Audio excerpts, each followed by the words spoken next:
Pat Rabbitte, Minister for Communications, Energy and Natural Resources with responsibility for RTÉ, asked the Broadcast Authority of Ireland to institute an inquiry into RTÉ's defamation of the priest Fr Reynolds and the handling of the case by RTÉ. RTÉ had previously indicated there would be little or no accountability for what had occurred. The spokesperson said in dismissing suggestions there would have to be resignations. Rolled heads can't learn anything.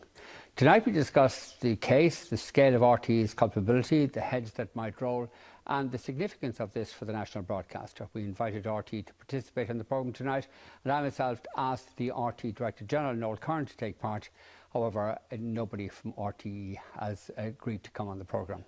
However, with us are Patsy McGarry, Religious Affairs Correspondent of the Irish Times, Breda O'Brien, a columnist with the Irish Times, John Garney, a Jesuit priest and director of the Irish Jesuit Mission Office, and Senator John Wilson, who was a senator who previously edited the Leinster Express and the Offaly Express. If you'd like to comment on the programme, you can text us at 53131 and play tonight before a comment, send us a tweet at #B or email us at tonight@tv3.ie. Before we start, I just want to say that I mentioned this issue of the defamation of Fr Reynolds on the programme on Thursday night in the paper section, and my comments have since been criticised because I expressed admiration for the journalists involved in the primetime investigation programme, and I think the criticism probably is justified in that my remarks express instinctively a solidarity with the reporter rather than first acknowledging the terrible harm done to the priest involved. I did go on, of course, to say that it would be shameful if the reporter Aoife Kavanagh were scapegoated and that many other people in RTÉ had responsibility for what happened. We have on the line the solicitor who acted for Fr Reynolds in this case, Robert Dorr. He's in Scotland and can't be with us in the studio this evening. Robert, I assume that you've heard of Pat Rabbitte's announcement of an inquiry by the Broadcast Authority of Ireland into this whole matter. Yeah, I heard about that today. Obviously, I'm out of the country at the moment, but I got a text message about it. And I suppose it's welcome.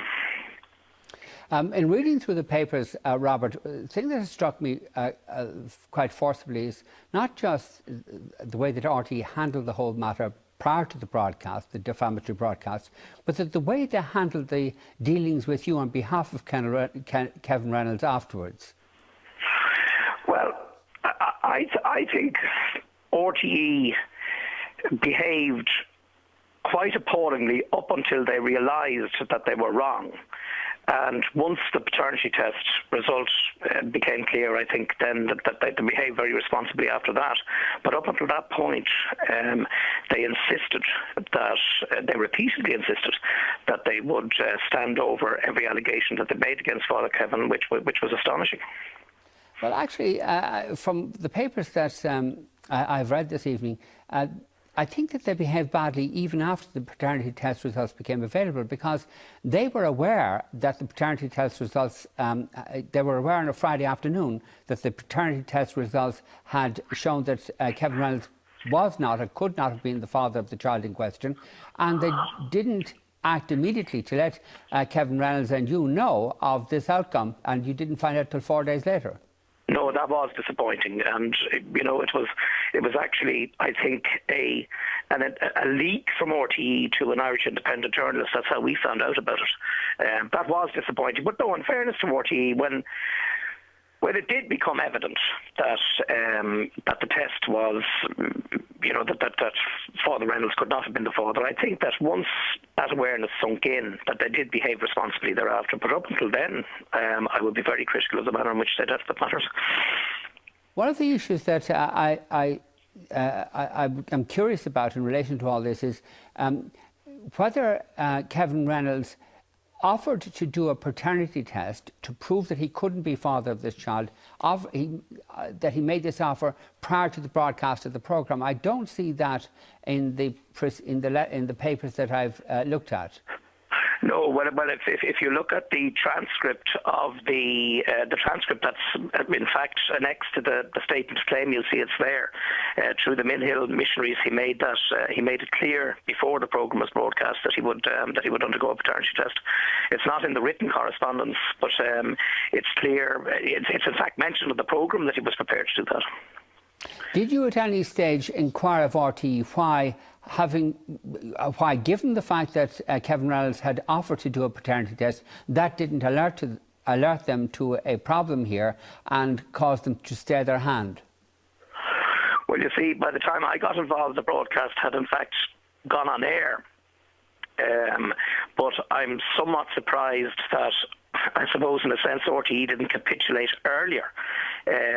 But I mean, the problem with RTÉ is that they kept referring to this independent third-party source that was, insofar as they were concerned, utterly reliable, and that they were prepared to believe that source and to stand over the truth of what they had alleged. In circumstances where, I mean, Fr Reynolds had protested his innocence in the most strident terms and had offered to undergo a paternity test. I mean, that to me was extraordinary. And if you also look at the correspondence, the notion that solicitors would be writing into RTÉ and, solicitors wouldn't be replying, I mean, that I found extraordinary. Yes, you have said that you're going to pursue an action now to discover who the sources, who were the sources for this information. Have you instituted any proceedings as yet, and what would be the nature of those proceedings? No, I have said, but I've said on record, if I get instructions to do that, I will. But I would be very, very curious to find out who is the person, who is this loose cannon out there who could make such, appalling allegations against an individual and seek to hide behind some kind of anonymity. I mean, I would be very, very curious to know who that person is. And I believe that if we were to institute proceedings, I think the law would be on my side to ascertain the identity of that person. I don't think that RTÉ can simply say that that's journalistic privilege or anything like that. Robert, thank you for joining us. Patsy McGarry, in the Irish Times this morning, you urged Pat Rabbitte to institute an independent inquiry, and he's done that at your behest. You must be pleased. Well, Vincent, I doubt very much if it was at my behest. I'm sure there are other factors involved. A lot of concerns have been expressed about the way this case has been handled by RTÉ over the weekend, particularly since the settlement last Thursday. Some very, very vociferous comment, not least by Noel Whelan in our own paper last Saturday. It was beginning to die down. I felt that in my own role I should say something. I wasn't in the office last week because if I didn't anyhow, people might suspect that being religious affairs correspondent of the Irish Times, I would be only too happy to see the church or a priest being bashed, which is not the case. So I suggested yesterday to the relevant people in the paper that I write something on the matter. They agreed. I did. At the end of it, I called, at the beginning and the end of it, I called on Minister Rabbitte to institute an independent inquiry into the matter. I suggested that it be senior counsel, that it be an inquiry in the lines conducted by Frank Callanan into the deaths of 3 Irish soldiers in Lebanon in March of 1989, which began in April of this year and was concluded by September of this year. And I felt this would be an even less complex case, so it could be done faster. Anyhow, he's asked the BAI to do that inquiry. It's a new territory for them, it's new territory for all of us, and it'll be interesting to see how they may ask a senior counsel. They may, which probably would be the wisest thing to do. Frank Callanan was the senior counsel involved in this case, acting for Kevin Reynolds, as it happened. Yeah. Were you surprised at the announcement by somebody in the RTÉ Communications office on Friday evening when asked if there would be resignations? He said, rolled heads don't learn anything. Vincent, I listened to that interview with Mary Wilson on Drive Time. I was absolutely shocked by the demeanour of the man concerned, considering he himself had been a very prominent and effective journalist. I'm talking about Kevin Dawson. Now, he has a role, a different role to play, but I felt that the stance by RTÉ, which he reflected, was utterly inappropriate to the gravity of what they had conceded had happened, that it had to be properly investigated. We're long beyond the days when any institution can be trusted to investigate itself, whether it be media or any other institution, banks, church, politics. We've so many examples now at this stage in our own society that even RTÉ must have concluded themselves an internal inquiry, or two in their case, would not meet the public demand. It would seem that there's been no statement at all from the RTÉ authority in regard to this, and the indications are the RTÉ authority, as is usual for it, has played dead. Yeah, it's really quite extraordinary, and it must be extremely damaging to RTÉ that has acted as the guardian. that has acted as the guardian of the guardians, that when it comes to themselves that they're completely unwilling to fess up and put their hands up. If you don't mind me saying so though, I think Kevin Reynolds is a very, very lucky man in this regard, that he was accused of fathering a child and not of rape alone. Because if he had been accused of rape alone, my guess is that we wouldn't be sitting here now, because he had a scientifically verifiable way of proving his innocence. And if it had been rape alone, it would have been one person's word against the other. He would have been just as innocent as he is today, and he would have had no possibility of proving it. And that's really, you have to ask yourself how that state of affairs came about, that it's priest and nuns guilty as charged. How did that happen? The Iona Institute did research on what the public think is the rate of abuse among priests, and it's really scary reading, Vincent. 70% of people overestimate it. 70% of people overestimate the rate of abuse by clergy. 42% think that 1 in 5 priests are actually abusers. There's 5% who think over 90% of priests are abusers. And as we know, the rate, the only Irish figures we have are ones you talk about regularly, the Survey report. And then we have American figures, and they're between 3 and 4% of sexual abuse is carried out by clergy. So you have a vast overestimation. And you have to ask yourself, where does that come from? What's the climate that creates that? Because they're not learning, people in the public aren't learning that from personal experience. They don't know of, if you know 20 priests, which is not unusual in Ireland, 4 of them aren't child abusers. So why do 42% of people think that they are? And I think there has been a climate which is built up because, first of all, it was so shocking that clergy would abuse at all. Then the church handled it so badly and were so poor at dealing with it themselves. But now it has got... That hardly captures it now, but anyway, go on. Okay, whatever terms, I'll agree with them. Disastrous, awful, appalling. Yeah, but they were complicit and they covered it up. No argument, Vincent. Yeah, the institution covered it up. But what is singularly... the issue with the Catholic Church with regard to all this is not so much the incidence of abuse for, as you say, the number of priests who abuse is very low. But no other institution has engaged itself in a comprehensive cover-up of this criminality. I would agree with you that there has been a cover-up. I think there has also been no acknowledgement that these things happen in other sectors of society. The point I was going to make was that as time has gone by, even Maeve Lewis of 1 in 4 has said that there's been a disproportionate amount of attention paid to clerical abuse to the detriment of the vast majority of people who have not been abused by clergy. And that atmosphere... and have been abused otherwise. Yes, I beg your pardon. Who've been abused by people who are not clergy, which is the vast majority. That has led to a climate where this kind of thing can happen.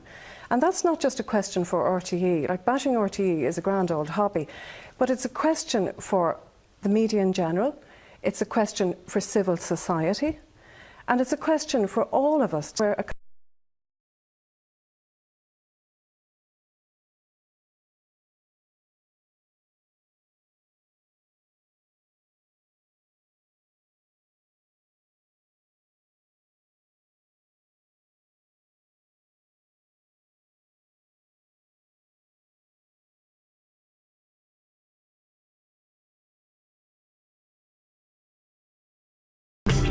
Pat Rabbitte, Minister for Communications, Energy and Natural Resources with responsibility for RTÉ, asked the Broadcast Authority of Ireland to institute an inquiry into RTÉ's defamation of the priest Kevin Reynolds and the handling of the case by RTÉ. RTÉ had previously indicated there would be little or no accountability for what had occurred. The spokesperson said in dismissing suggestions there would have to be resignations.